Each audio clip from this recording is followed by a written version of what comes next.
gang, super content de vous retrouver cette fois pour une capsule bouffe. C'est incroyable depuis que j'ai commencé à faire des recettes pour, qui sont intestin irritable friendly. C'est fou les messages que je reçois en inbox, que je reçois du côté d'Instagram, les commentaires que vous me laissez aussi sur YouTube. Je savais que c'était un mal répandu, mais je pense que je réalise vraiment l'ampleur. C'est un des maux du siècle, assurément. Et dans les pires aliments qu'on peut consommer pour l'intestin irritable, c'est le sucre. Le sucre et l'alcool, c'est dans les top pires. Si vous voulez guérir, c'est des choses que vous devez absolument bannir de votre alimentation, du moins pour un petit moment. Et je vous dis, après 28 jours, vous allez voir complètement la différence. D'ailleurs, j'ai fait une vidéo l'année dernière sur comment j'en suis venue à couper le sucre raffiné.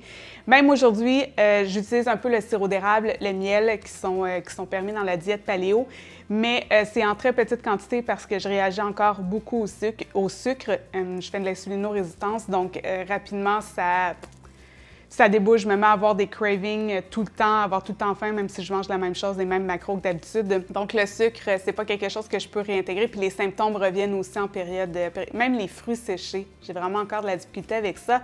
Et je le vois pas, je sais que beaucoup de gens voient ça comme très restrictif, puis moi, l'idée, c'est de m'amuser. C'est comme, OK, ben là, comme là, je travaille sur ma recette de Reese maison. Parce que j'ai encore de la difficulté avec le beurre d'arachide. Donc, je travaille vraiment là-dessus, puis je suis comme, ben là, je veux créer la parfaite bonne recette. Donc, tous mes classiques que j'aimais finalement quand j'avais une diète régulière qui me rendait malade, soit dit en passant, j'essaie de les adapter aujourd'hui. Et dans les premières recettes que j'ai créées, c'était du Nutella et du chocolat maison. Parce que je suis une bébête à sucre, donc c'était inconcevable pour moi de ne pas avoir de chocolat maison.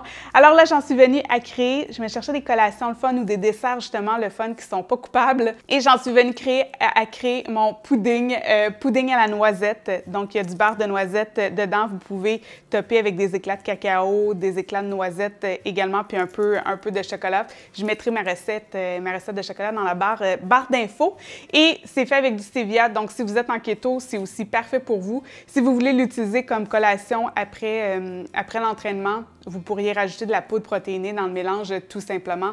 Donc, il y a vraiment moyen de s'amuser avec cette recette-là.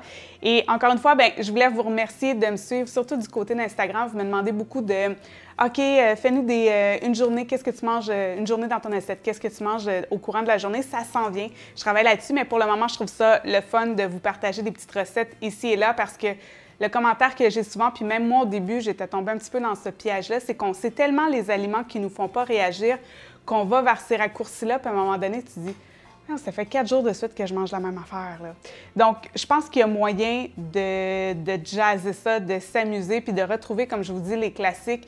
Le web est rempli de recettes pour vous inspirer. Moi, je les consulte, mais je vous dirais que souvent, quand je fais une recette, je finis que « Ah, pourquoi qu'elle a fait ça? » Puis je finis par changer mes recettes, toutes les recettes. Fait que finalement, je suis toujours en train d'adapter puis de retrouver. Là, je travaille sur une recette de bagel, mais pas encore à mon goût. Fait que ça jazzera un petit peu mes matins parce que mon omelette au saumon fumé, c'est bon, mais à un moment donné, en paléo, comme je vous dis, on manque un petit peu d'idées. Donc, je suis dans le même bateau que vous. C'est juste que j'aime ça m'amuser, je suis créative, j'aime ça m'amuser. En cuisine, j'ai toujours cuisiné. J'avais une grand-maman qui est encore en vie d'ailleurs, qui a son jardin et qui, mon Dieu, du haut de ses 84 ans, cuisine encore, fait encore son jardin. Il est un petit peu plus petit, mais fait que j'ai grandi un petit peu avec ça. Puis c'est très le fun parce que ma mère a la maladie de Crohn, puis elle est en paléo, elle aussi. Fait que là, on s'échange nos recettes. « Hey, maman, c'est ça, j'ai essayé ça! » Puis fait que c'est très...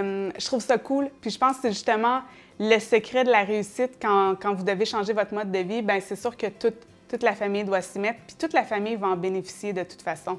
Je lisais un article récemment qui disait que si on coupait le sucre, bien, on viderait la moitié des hôpitaux. Donc, c'est à ce point, le sucre raffiné, bien sûr. Donc, c'est pour ça que j'ai envie de vous proposer des recettes santé, mais des recettes gourmandes. Vous n'allez pas avoir l'impression de « Ah, mon Dieu, il est bien plate, mon pudding, pourquoi je suis obligée de manger ça? » Non, parce que, tu sais, veux pas, le secret un des autres secrets pour garder finalement le cap, bien, c'est que ce soit savoureux, que ce soit bon, puis qu'on ait du plaisir à manger, puis qu'on fasse « Oh, wow, c'est bon! » Parce que souvent, bien, il y a de l'avocat dans la mousse, puis les gens font comme « Ah, mousse chocolat, avocat, ça goûte pas l'avocat du tout, du tout, du tout, là, ça goûte le chocolat noir. Donc vraiment, voilà, j'ai beaucoup de plaisir à partager ça avec vous, puis je pense que vous aussi. Alors, laissez-moi toujours savoir en commentaire si c'est le genre de vidéo que vous aimez, si vous allez tester la recette et tout. Laissez-moi savoir aussi si la diète paléo vous fait du bien ou partagez vos trucs aussi pour l'intestin irritable, parce que ça, moi, c'est des trucs que j'ai testés qui fonctionnent bien pour moi, mais peut-être que vous, à la maison, vous avez d'autres trucs qui fonctionnent aussi bien. Chaque corps est différent, donc n'hésitez jamais à partager vos trucs en commentaire. L'idée, c'est d'avoir une belle communauté qui s'entraide. Je sais à quel point c'est un calvaire, l'intestin irritable. Donc, quand on arrive à vivre sans symptômes, c'est extraordinaire, puis ça change complètement une vie, ça change le niveau d'énergie et tout. Alors, j'ai vraiment pour mission de vous aider de ce côté-là. Alors, n'oubliez pas de vous abonner si ce n'est pas déjà fait et également laisser un pouce en l'air si vous avez aimé la vidéo. Et n'oubliez pas de vous abonner du côté d'Instagram, je suis super active là-dessus, j'aime vous faire réfléchir et tout. Donc, il y a des nouveaux posts, je suis active en stories aussi, je vous emmène dans mes voyages de presse, dans mes événements de presse. Alors, n'hésitez pas à me suivre de ce côté-là, @mfpellerin. Et de ce pas, assez de blabla, on y va avec la recette. Let's go! Vous aurez besoin de 2 avocats, 1 tasse de crème de coco,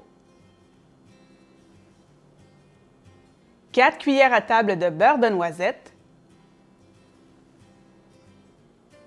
1/4 de tasse de cacao,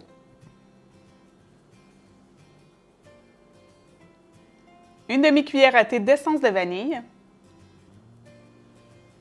10 gouttes de stevia au chocolat ou régulier,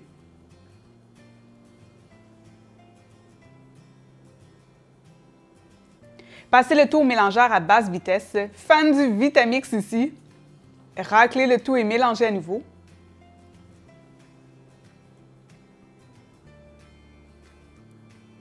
Versez dans de jolis pots. Vous pouvez garnir d'éclats de cacao et de noisettes et même râper un peu de chocolat noir.